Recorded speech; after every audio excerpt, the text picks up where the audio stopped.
συμβούλες. Πρώτα να τελειώσω το πανεπιστήμιο,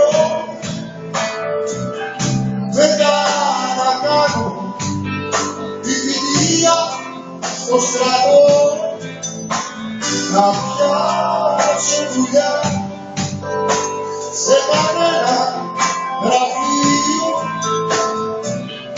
να παντρευτούμε, να κάνουμε παιδιά. Εγώ σ' αγαπώ, γάμο το Χριστό. Εγώ σ' αγαπώ, γάμο το Χριστό.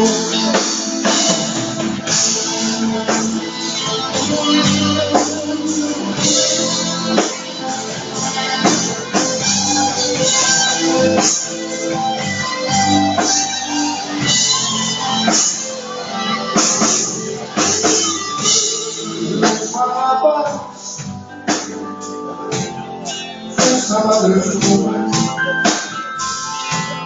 λες παραπάς μου δίνεις συμβουλές.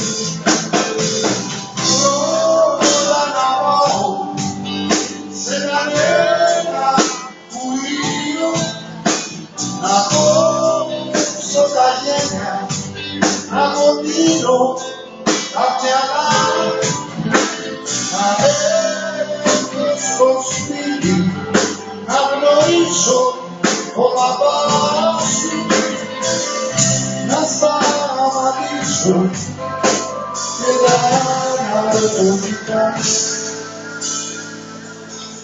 Εγώ σ' αγαπώ, γάμο το Χριστό μου. Εγώ σ' αγαπώ, γάμο το Χριστό. Εγώ σ' αγαπώ, γάμο το Χριστό. Εγώ σ' αγαπώ, γάμο.